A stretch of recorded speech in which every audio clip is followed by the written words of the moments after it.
En Russie, on déplore de graves problèmes dans les forces armées.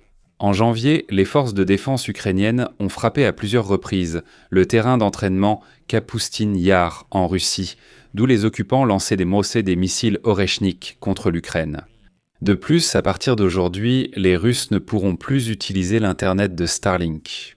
Les correspondants militaires russes se plaignent déjà de devoir tirer la fibre optique jusqu'à la ligne de front pour assurer une communication normale entre commandants et soldats.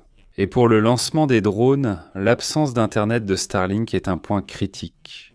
Dans ce contexte, Elon Musk a adressé aujourd'hui une déclaration importante aux Ukrainiens.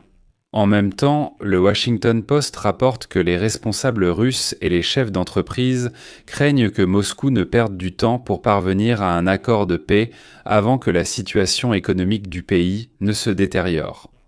Toute interdiction européenne du transport maritime du pétrole russe et l'interception des pétroliers de la flotte fantôme constituent de graves menaces pour la Russie, et c'est exactement ce que fait l'Europe en ce moment. Enfin, le renseignement ukrainien signale qu'en Russie, la jeunesse disparaît vite et que la démographie est catastrophique. Nous aborderons tous ces sujets dans cet épisode. Je m'appelle Alexei Petchy, discutons ensemble de ce sujet, mais avant de commencer, je vous demande de vous abonner à la chaîne, de mettre un like, d'écrire n'importe quel commentaire sous cet épisode et de vous abonner à ma chaîne Telegram Petchy News. Le lien est dans la description et à la fin de l'épisode. Si vous trouvez cela intéressant et utile, je vous demande de soutenir le travail de cette chaîne YouTube par un don ou un abonnement via les liens et les coordonnées dans la description de cette vidéo. Merci d'avance pour votre soutien. Je commence donc avec la nouvelle clé de janvier. Les forces de défense ukrainiennes ont frappé à plusieurs reprises le terrain d'entraînement Kapustin Yar en Russie, d'où les occupants lançaient aussi des missiles Oreshnik contre l'Ukraine. C'est ce qu'a déclaré l'état-major général ukrainien. Voici la citation. Au cours du mois de janvier 2026, les forces de défense de l'Ukraine ont mené une série de frappes réussies contre un complexe de bâtiments de type hangar, où se déroule la préparation pré-lancement de missiles balistiques intercontinentaux à moyenne portée sur le terrain d'entraînement Kapustin Yar, dans la région d'Astrakhan de la Fédération de Russie. Et donc, selon les militaires, la série de frappes a été réalisée à l'aide de moyens de frappe de longue portée de fabrication ukrainienne, en particulier à l'aide de missiles FP5 Flamand Rose.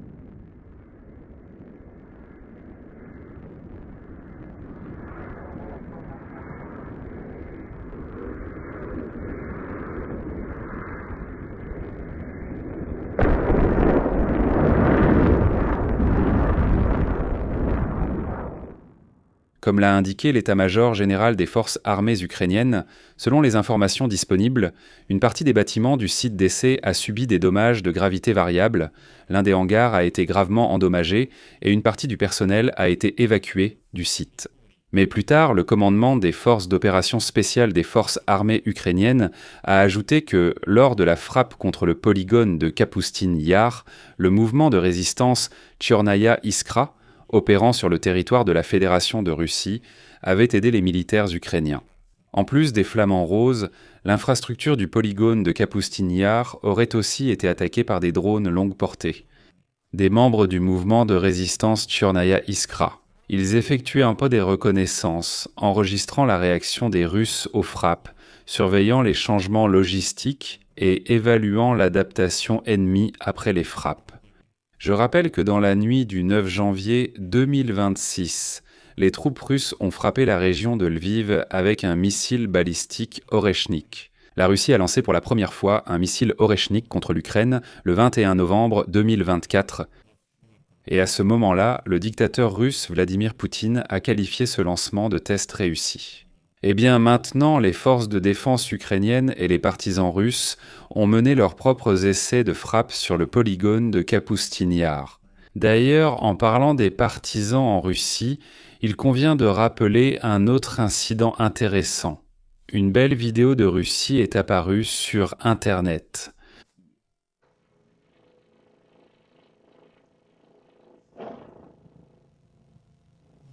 La vidéo. Vous pouvez voir le compte de Lyoka, là, à côté de ta mère.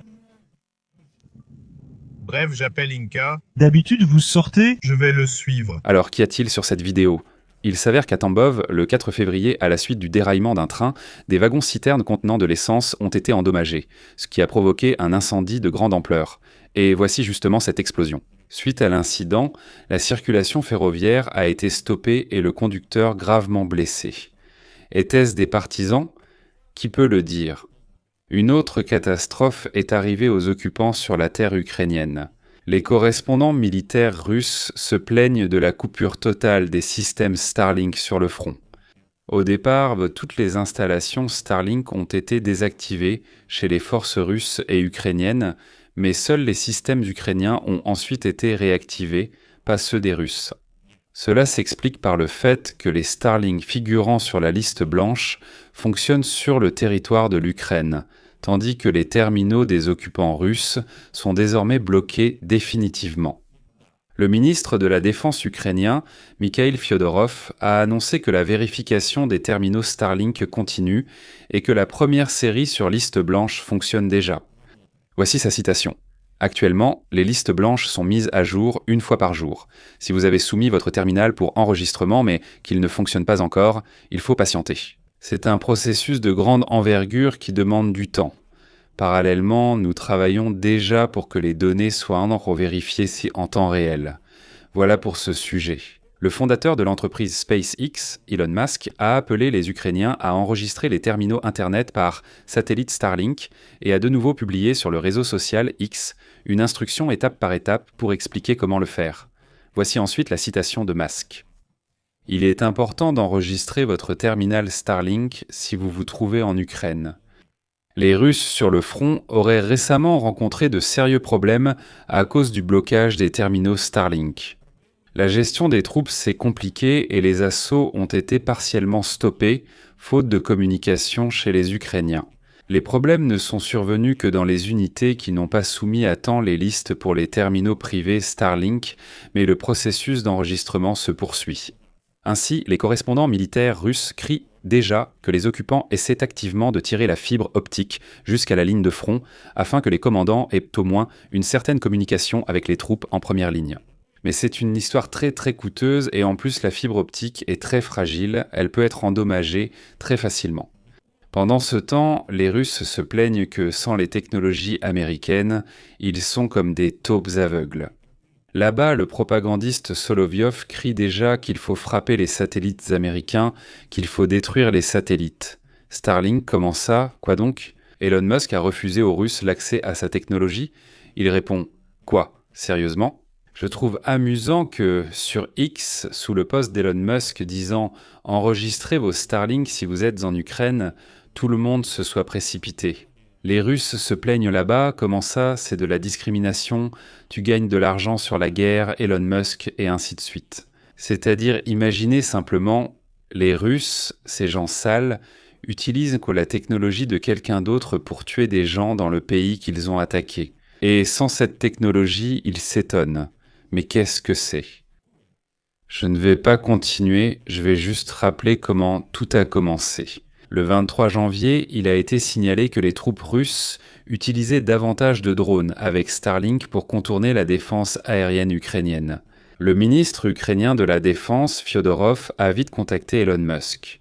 La solution trouvée a été de créer une liste blanche d'utilisateurs sur le territoire ukrainien, tous les terminaux qui ne figurent pas sur ces listes. Il est clair que les Russes ne peuvent pas le faire, ils ont cessé de fonctionner. Mais la catastrophe en Russie continue. Le Washington Post indique aujourd'hui que l'Europe souhaite interdire les services liés au transport du pétrole russe. Les responsables russes et chefs d'entreprise redoutent que Moscou perde du temps sur un accord de paix, alors que l'économie du pays se détériore. Toute interdiction européenne du transport maritime du pétrole russe et l'interception des pétroliers de la flotte fantôme constituent de graves menaces pour la Russie. L'article du Washington Post indique que toutes ces restrictions sont déjà prises en compte dans le nouveau paquet de sanctions de l'Union européenne.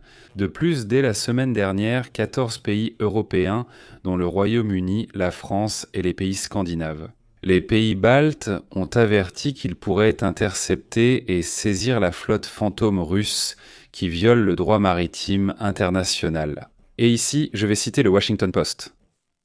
Les revenus pétroliers de la Russie ont chuté de 50% en janvier par rapport au même mois de l'année précédente, après les nouvelles sanctions sévères imposées par le ministère des Finances des États-Unis contre les géants pétroliers russes Rosneft et Lukoil. En octobre, ces restrictions ont poussé Moscou à accepter des remises dépassant $20 par baril sur son pétrole, avec l'accord de l'Inde d'arrêter d'acheter du pétrole russe pour augmenter ses importations depuis les États-Unis et peut-être le Venezuela. Ces mesures risquent d'accentuer la pression sur les ressources nécessaires à Moscou pour sa guerre, menaçant une crise avec la hausse des impayés dans l'économie. Si les mesures européennes sont appliquées, elles toucheront la moitié des exportations de pétrole russe, soit près de 3,5 millions de barils par jour, passant par la mer Noire et la Baltique. L'exportation du pétrole russe est très sensible aux perturbations du transport maritime. C'est son talon d'Achille. Et pour finir, je vais ajouter une nouvelle qui m'a fait plaisir, qui m'a amusé. D'ici 2040, la Russie risque de se transformer en une société de femmes âgées à cause du vieillissement rapide de la population, du déséquilibre entre les sexes et des pertes démographiques dues à la guerre. C'est ce qu'affirme le renseignement extérieur ukrainien. Parallèlement, la situation démographique en Russie se détériore très vite. Ainsi, la part de la population âgée de moins de 35 ans est passée de 55% en 1990 à 40% en 2025. Et si cette tendance se poursuit, d'ici 2040, les jeunes ne représenteront qu'environ 30% de la population en Russie. Une préoccupation particulière est la forte diminution de la population masculine. Dès l'âge de 25 à 30 ans, les hommes meurent ou émigrent, ce qui conduit à une prédominance des femmes dans les groupes d'âge plus avancés. Et selon les prévisions des experts, en 2040, la personne médiane en Russie sera une femme âgée de 50 à 55 ans. Que Poutine a encore battu tout le monde à son propre jeu. Je vais m'arrêter là. Donnez votre avis et vos conclusions dans les commentaires sous cette vidéo. Si cet épisode vous a paru intéressant ou utile, vous pouvez soutenir le travail de notre chaîne YouTube par un don, un abonnement payant ou un parrainage sur YouTube. En général, tous les liens et informations nécessaires se trouvent dans la description de cette vidéo. Je vous serai reconnaissant pour tout soutien de votre part. C'est tout pour aujourd'hui, prenez soin de vous, à bientôt à tous.